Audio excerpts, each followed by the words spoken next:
Sekarang kita kembali diperlihatkan dengan Xiao Yan yang pada saat ini berada di ruang khusus dari pelelangan, sementara itu kelinci Bing Yun pada saat ini terlihat melihat ke sekeliling sebelum akhirnya kelinci Bing Yun menyipitkan matanya. Kelinci Bing Yun melihat wajah tersenyum yang pada saat ini melambai ke arah mereka. Begitu memperhatikan lebih jauh kelinci Bing Yun seketika menyadari bahwa sosok ini adalah Yong He. Ini adalah sosok yang pada saat sebelumnya bahkan tidak bisa menghasilkan 10,000 pil origin Qi untuk masuk, namun sekarang tampaknya dirinya benar-benar telah muncul di ruang khusus dari pelelangan. Xiao Yan juga secara alami menyadari hal tersebut dan Xiao Yan tidak menanggapi Yong He. Melihat kedua orang ini yang mengabaikannya, Yong He pada akhirnya tidak memiliki pilihan lain selain menyerah. Sementara itu Xiao Yan pada saat ini memperhatikan Yong He dan Xiao Yan sedikit mengerutkan kening. Xiao Yan berpikir bahwa kemunculan Yong He tampak sepertinya hanya sebuah kebetulan, tetapi Xiao Yan pada saat ini merasa ada yang aneh. Sebaliknya identitas orang ini jauh dipenuhi dengan keraguan. Setidaknya dengan sosok ini yang berada di ruang khusus maka hal tersebut bisa memperjelas identitasnya.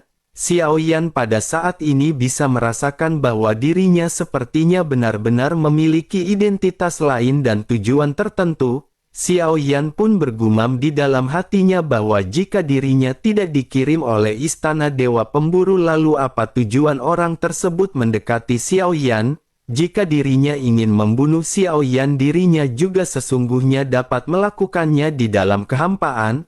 Mungkinkah dirinya tidak bertindak karena takut pada kelinci Bing Yun? Xiao Yan pada akhirnya menggelengkan kepalanya sebelum akhirnya berpikir bahwa tujuannya bukan untuk membunuh Xiao Yan. Sepertinya tujuan orang ini hanyalah untuk mencari tahu sesuatu. Xiao Yan merasa tidak yakin dengan kemunculan orang ini dan Xiao Yan pada saat ini menggertakkan giginya. Bersamaan dengan Xiao Yan yang merenung, kelinci Bing Yun pada saat ini terlihat merasa gelisah. Kelinci Bing Yun segera bertanya kepada Xiao Yan kapankah Xiao Yan akan mencari permaisuri. Xiao Yan pun tersadar dan Xiao Yan berkata perlahan bahwa mereka tidak perlu mencari permaisuri. Permaisuri akan segera muncul ketika seharusnya dirinya muncul. Kelinci Bing Yun pada saat ini hanya terdiam mendengar apa yang dikatakan oleh Xiao Yan. Selanjutnya dirinya hanya mondar-mandir di ruang khusus. Sementara itu Xiao Yan meminum teh dengan santai sambil membeli beberapa barang aneh dari waktu ke waktu. Di antara barang-barang yang Xiao Yan dapatkan ada bahan obat dan beberapa bahan teknologi Styx. Kelinci Bing Yun pada saat ini mengerutkan kening dengan apa saja yang didapatkan oleh Xiao Yan. Jika Xiao Yan seorang alkemis, maka kelinci Bing Yun tidak heran Xiao Yan akan mencari bahan obat. Namun saat ini Xiao Yan membeli beberapa batu logam dan sejenisnya yang merupakan sesuatu yang tidak dipahami oleh kelinci Bing Yun. Mau tidak mau kelinci Bing Yun pun bertanya dengan rasa ingin tahu apakah Xiao Yan masih ingin membuat senjata dan armornya sendiri. Xiao Yan pada saat ini menjawab dengan singkat bahwa itu hanya sedikit hobi dari Xiao Yan. Xiao Yan pada saat ini sesungguhnya memiliki daftar yang pada saat sebelumnya diberikan oleh pohon spiritual murbei hitam. Bahan-bahan ini adalah bahan yang diperlukan untuk meningkatkan kualitas pedang berat milik Xiao Yan. Oleh karena itu Xiao Yan mengumpulkan barang-barang yang langka di dunia sensi. Dengan begitu maka di masa depan Xiao Yan akan bisa meningkatkan kemampuan dari pedang berat misterius. Sementara itu di sisi lain pada saat ini sesosok cantik pada akhirnya seketika turun dari atas udara. Semua mata seketika tertuju ke tengah rumah lelang. Sosok tinggi menawan di tengah rumah lelang terlihat sangat anggun dan memancarkan keindahan yang luar biasa. Sosok itu pun segera berkata bahwa selanjutnya mereka akan melelang 3 harta karun terakhir. Tentu semua orang telah menunggunya sejak lama dan semua orang pada saat ini harus bersiap. Mata semua orang pada saat ini kembali tertuju dan banyak sosok pada saat ini bergumam. Mereka bertanya-tanya siapakah sosok yang terlihat cantik ini. Dirinya belum pernah melihatnya sebelumnya dan dirinya benar-benar sangat cantik. Dibandingkan dengan pelelang sebelumnya, dirinya benar-benar memiliki banyak kelebihan. Mata semua orang pada saat ini merasa benar-benar tertarik dengan kecantikan yang berada di tengah panggung. Keributan benar-benar berlangsung cukup lama, sementara Xiao Yan pada saat ini menyipitkan matanya. Xiao Yan lanjut mengangkat alisnya begitu melihat sosok yang baru saja muncul. Mata dari sosok itu pun seketika bertemu dengan tatapan mata Xiao Yan dan sesaat kemudian sosok wanita ini mengedipkan matanya kepada Xiao Yan. Xiao Yan tiba-tiba merasa kulit kepalanya mati rasa dan menjadikan Xiao Yan sasaran kritik publik. Banyak mata marah langsung tertuju kepada Xiao Yan, begitu juga dengan Yong He yang memandang Xiao Yan dengan tatapan aneh. Dalam sekejap tampaknya Xiao Yan menjadi salah satu protagonis dari pelelangan ini. Xiao Yan pun hanya bisa tersenyum masam karena sosok yang baru saja muncul ini ternyata adalah permaisuri. Xiao Yan awalnya telah membayangkan bagaimana proses Xiao Yan bertemu dengan permaisuri. Mungkin hal tersebut akan terjadi dengan sangat misterius dan setidaknya tidak mudah terungkap di publik. Namun hal yang tidak disangka oleh Xiao Yan adalah permaisuri benar-benar akan muncul di depan semua orang seperti ini. Permaisuri pada saat ini memang mengenakan baju yang berbeda dan penampilannya akan sangat sulit untuk dideteksi. Terlebih lagi memang tidak banyak orang yang mengetahui identitas dan wajah dari permaisuri. Kebanyakan di antara mereka yang berada di sini hanya tahu mengenai legenda permaisuri. Xiao Yan pada saat ini hanya bisa menghela nafas dan menundukkan kepalanya. Sementara itu suara permaisuri pada akhirnya kembali terdengar di telinga semua orang. Xiao Yan pun kembali memandang ke arah permaisuri di tengah platform. Xiao Yan juga melihat ke sekitar dan Xiao Yan menyadari bahwa beberapa orang telah menyadari bahwa ini adalah sosok permaisuri. Namun tidak banyak di antara mereka yang menyadari hal tersebut. Mereka hanyalah monster-monster tua dengan kekuatan yang mungkin bisa menyaingi permaisuri. Di sisi lain kelinci Bing Yun juga pada saat ini menyadari bahwa sosok ini ternyata adalah sosok permaisuri. Kelinci Bing Yun hanya bisa menghela nafas karena pada akhirnya dirinya telah menemukan keberadaan dari permaisuri. Namun kelinci Bing Yun pada saat ini memiliki sesuatu yang mengganjal di dalam hatinya. Kelinci Bing Yun pun melirik ke arah Xiao Yan dan bertanya, mungkinkah Xiao Yan tahu permaisuri berada di sini? Mungkinkah permaisuri telah memberitahu Xiao Yan sebelumnya bahwa dirinya akan berada di pelelangan? Xiao Yan pada saat ini tersenyum dan berkata bahwa semua ini murni sebuah kebetulan. Kelinci Bing Yun pada saat ini menyipitkan matanya mendengar jawaban Xiao Yan. Semakin santai jawaban Xiao Yan tentu saja semakin mencurigakan bagi kelinci Bing Yun. Sementara itu kembali ke platform lelang yang pada akhirnya permaisuri segera membuka pelelangan. Suara permaisuri keluar perlahan sembari sosoknya pada saat ini menunjuk ke sebuah piring batu giok. Permaisuri mengangkat kain merah dan memperlihatkan adanya 3 helai benang emas tergeletak di atas piring berukirkan naga. Permaisuri pun lanjut menjelaskan bahwa yang pertama adalah barang yang berasal dari keluarga senjata kuno yang tersembunyi. Nama senjata ini adalah sensi. Ada 3 helai di antara mereka dan setiap helainya bisa memanjang hingga ratusan meter. Benang ini tajam dan kuat dan tidak bisa terlihat di mata telanjang di dalam serangan, sulit untuk dideteksi dan bahkan jika seseorang di tingkat keabadian, maka sosoknya tidak akan mampu melihat benang ini ketika dilakukan untuk penyerangan. 3 helai benang emas ini akan dijual bersama dan harganya dipatok di angka 100 juta pil origin Ki Dewa. Begitu mendengar hal ini suara gemuruh pada saat ini seketika bergemak di pelelangan. Banyak sosok yang pada saat ini melakukan tawar-menawar sementara Xiao Yan mengangkat alisnya sedikit melihat benang emas ini. Tirai tipis di hadapan Xiao Yan diperbesar dan Xiao Yan bisa melihat dengan jelas melalui tirai tipis. Xiao Yan pada akhirnya bergumam, bukankah ini adalah benang emas yang diberikan kepada Xiao Yan oleh senior Liu Er? Bersamaan dengan hal tersebut tawaran pada saat ini terus melonjak hingga menembus ke angka 300 juta. Angka masih terus naik membuat Xiao Yan pada saat ini mendecakkan lidah.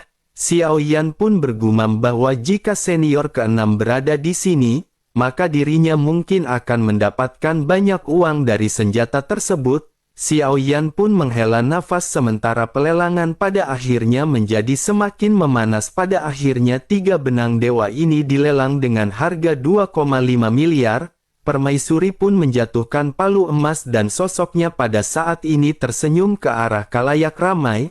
Selanjutnya Permaisuri pada saat ini kembali menoleh ke arah tempat Xiao Yan berada. Permaisuri senyum manis dan pandangan semua orang pada saat ini kembali menuju ke arah Xiao Yan. Xiao Yan pada saat ini hanya bisa tersenyum pahit dan bergumam bahwa kecantikan membawa bencana memang benar adanya. Sementara itu Permaisuri pada saat ini terlihat tersipu sebelum akhirnya kembali melanjutkan pelelangan. Permaisuri segera berkata bahwa selanjutnya mereka akan melelang harta karun terakhir kedua. Bersamaan dengan perkataannya yang terdengar pada saat ini sesosok barang yang terlihat besar segera muncul dari permukaan. Begitu kainnya dibuka terlihat ada 7 pedang yang tertancap di sebuah batu. Permaisuri pun menjelaskan bahwa benda ini juga luar biasa. Ini merupakan 7 dewa pedang pembunuh dan menurutnya semua orang tentu sudah mendengar mengenai hal ini. Pedang ini berasal dari makam pedang kuno dan masing-masing pedang memiliki roh mereka sendiri. Jika seseorang bisa memahaminya maka mereka benar-benar akan mendapatkan keuntungan. Semua orang pada saat ini menatap ke arah 7 pedang panjang yang tertancap di sebongkah batu hitam. Suara dengung pedang juga pada saat ini bisa didengar oleh semua orang. Hanya energi pedang yang dipancarkannya saja benar-benar membuat lingkungan menjadi tampak sedikit lebih dingin. Permaisuri pun segera menjelaskan bahwa harga awal dari pedang ini adalah 5 miliar pil origin ki. Dewa begitu suara Permaisuri terdengar pada saat ini seolah-olah seluruh rumah lelang mendidih dengan suara perbincangan. Permaisuri pun mengangkat tangan gioknya dan membuat gerakan diam. Dalam sekejap mata rumah lelang dengan puluhan ribu orang benar-benar menjadi sunyi. Permaisuri menyadari bahwa pada saat ini semua orang meragukan mengenai teknik dari pedang ini. Meskipun ada pedangnya tetapi jika tidak ada tekniknya bagaimana mungkin mereka bisa mempelajarinya? Permaisuri pun tersenyum dan berkata agar semua orang jangan khawatir. Pada saat ini ada juga teknik pedang untuk 7 pedang dewa pembunuh ini. Jika seseorang dapat mempelajarinya maka kemampuan membunuhnya benar-benar akan bisa melampaui orang di level yang sama. Begitu selesai berbicara sebuah dokumen kuno pada saat ini segera muncul di tangan Permaisuri. Semua orang pada akhirnya memiliki tatapan panas dan berniat untuk mendapatkan pedang tersebut. Melihat antusias dari semua orang Permaisuri pada akhirnya tersenyum dan kembali mulai berbicara. Permaisuri berkata bahwa 7 pedang dewa pembunuh ini bersama dengan teknik pedangnya, dirinya akan membukanya di harga awal 10 miliar pil origin ki dewa. Kerumunan pada saat ini seketika hening karena tidak menyangka bahwa harga ini benar-benar cukup mahal, tetapi meskipun begitu orang yang hadir di sini tentu saja merupakan orang-orang yang berpengaruh. Banyak di antara mereka yang berspesialisasi di dalam hal pengendalian pedang benar-benar memiliki minat. Sementara itu Xiao Yan pada saat ini sedikit menghela nafas melihat harga yang begitu tinggi. Kelinci Bing Yun juga pada saat ini segera bertanya kepada Xiao Yan apakah Xiao Yan tidak akan menawar untuk membeli pedang ini demi Permaisuri. Xiao Yan segera menoleh dan berkata dengan marah apakah Kelinci Bing Yun ingin Xiao Yan tertusuk oleh ribuan anak panah. Kelinci Bing Yun pada saat ini terdiam mendengar apa yang dikatakan oleh Xiao Yan. Banyak sosok pada saat ini memang menatap ke arah Xiao Yan seolah-olah mereka ingin menghabisi Xiao Yan. Sementara itu Xiao Yan pada saat ini kembali bergumam bahwa ketujuh pedang ini memang dapat dianggap sebuah harta karun. Tetapi nilainya tidak akan mencapai puluhan miliar pil origin ki. Di bawah pesona absolut yang mulia tampaknya meskipun barang yang tidak berharga dilelang, maka mereka akan bisa menghasilkan nilai yang banyak. Sementara itu di sisi lain bersamaan dengan semua orang yang pada saat ini bergemuruh dan melakukan pelelangan, terlihat ada beberapa sosok yang tiba-tiba berdiri dan mulai berteriak dengan keras. Pemimpin mereka pada saat ini segera berkata bahwa 7 pedang dewa pembunuh adalah peninggalan leluhur mereka di makam pedang dewa gila. Dirinya berharap mereka akan menunjukkan belas kasihan dan memberikan pedang ini kepada klannya. Dengan begitu maka mulai saat ini makam pedang dewa gila akan mengucapkan banyak terima kasih kepada mereka. Begitu suara ini terdengar, seluruh rumah lelang seketika terdiam untuk sesaat, tetapi kemudian mulai kembali mendidih seolah-olah semua orang tidak peduli dengan perkataan tersebut. Melihat pelelangan yang pada saat ini berlanjut, pemimpin mereka pun kembali mengeluarkan teriakan keras. Sosoknya berkata bahwa jika ada di antara mereka yang bisa membantu mendapatkan pedang ini untuk klannya, maka mereka akan menawarkan harta berharga lainnya sebagai ganti. Mereka juga memiliki peta rahasia tersembunyi dan mereka bersedia membayar semua sebagai ganti pedang ini. Pelelangan pada saat ini masih terus berlanjut sementara Xiao Yan pada saat ini sedikit mengangkat alisnya. Mendengar peta sisa rahasia, Xiao Yan pada saat ini tampak tertarik. Xiao Yan sejujurnya tidak tertarik pada senjata dan sejenisnya. Lagi pula Xiao Yan telah memiliki pedang berat misterius dan armornya sendiri. Xiao Yan telah menunggu berita tentang beberapa reruntuhan kuno atau harta rahasia seperti ini. Jika Xiao Yan ingin meningkatkan kekuatannya dengan cepat, maka akan lebih baik jika ada harta rahasia yang kuat seperti ini. Dengan peta ini Xiao Yan akan bisa menemukan lokasi untuk Xiao Yan menyerap kekuatan dan meningkatkan kemampuannya. Xiao Yan pun menghela nafas dan Xiao Yan pada saat ini berpikir tampaknya Xiao Yan harus terjun ke dalam pelelangan. Sementara itu di sisi lain sekelompok muncul pada saat ini muncul di rumah lelang mengelilingi sosok-sosok dari makam pedang dewa gila. Sosok-sosok ini adalah penjaga yang berniat untuk mengusir mereka keluar dari pelelangan. Melihat hal ini Xiao Yan tiba-tiba menoleh ke belakang menatap ke arah beberapa staf layanan dari rumah lelang. Xiao Yan berkata agar mereka segera pergi dan memanggil orang-orang ini. Salah seorang di mereka segera berkata bahwa dirinya ingin meminta maaf kepada Tuan. Orang-orang ini telah mengganggu ketertiban dan sepertinya akan diizinkan memasuki rumah lelang lagi. Xiao Yan menoleh sebelum akhirnya Xiao Yan pada saat ini sedikit merenung. Selanjutnya Xiao Yan segera berkata jika begitu permasalahannya maka Xiao Yan hanya bisa mengambil pedang ini. Begitu selesai berbicara Xiao Yan pada akhirnya menekan tombol kristal yang berada di atas meja. Permaisuri pun perlahan menatap ke arah ruang kristal tempat Xiao Yan berada. Pada saat ini pelelangan dari 7 dewa pedang pembunuh ini telah mencapai angka 13,5 miliar. Xiao Yan pun segera melakukan penawaran.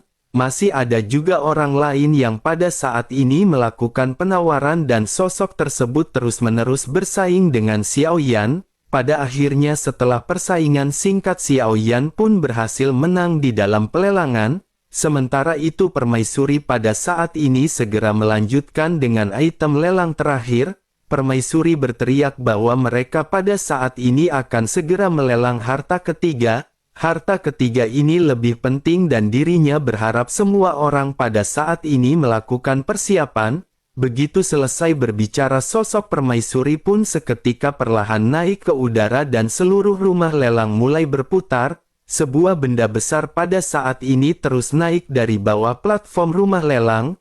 Gelombang raungan pelan juga pada saat ini terdengar di telinga semua orang. Xiao Yan juga pada saat ini terkejut merasakan aura yang kuat yang terus-menerus meletus dari sana. Para penjaga yang berada di sekitar juga pada saat ini terguncang dan sesaat kemudian, di tengah rumah lelang yang muncul di depan semua orang bukanlah harta karun biasa. Ini merupakan harimau dengan 2 sayap dan tentu saja jika itu adalah binatang buas biasa dan hal tersebut tidak mengherankan. Namun yang mengejutkan semua orang saat ini termasuk dengan Xiao Yan adalah separuh tubuh dari monster harimau bersayap dua ini terbuat dari logam, kepalanya juga dilapisi dengan logam dan separuh tubuhnya benar-benar terlapisi oleh logam. Sosoknya memancarkan cahaya merah pekat membuat semua orang pada saat ini bersemangat. Permaisuri pun seketika tersenyum sebelum akhirnya menjelaskan bahwa mereka mungkin belum pernah lihat binatang ini.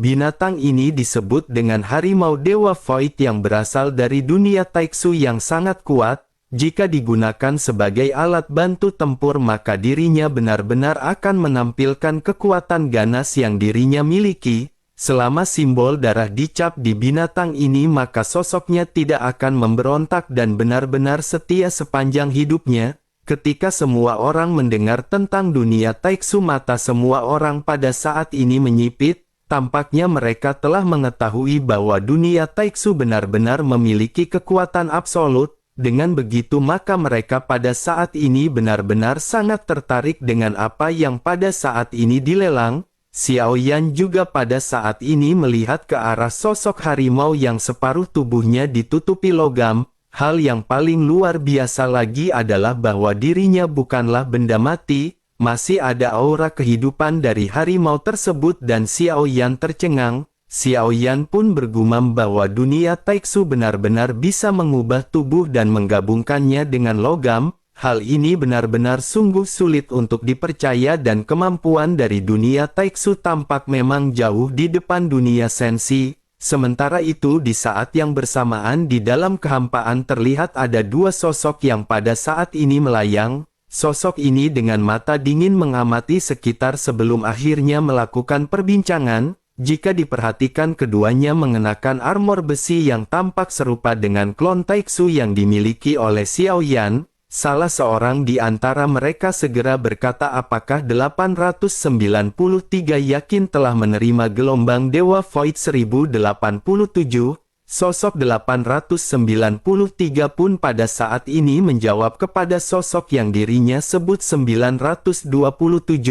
Tampaknya mereka semua tidak memiliki nama dan mereka menyebut satu sama lain dengan angka. 893 pun bertanya apakah 927 pada saat ini meragukannya. 927 pun segera menjawab bahwa itu tidak benar, namun dirinya belum merasakan adanya fluktuasi dari Dewa Void 1087 semenjak dirinya datang ke sini.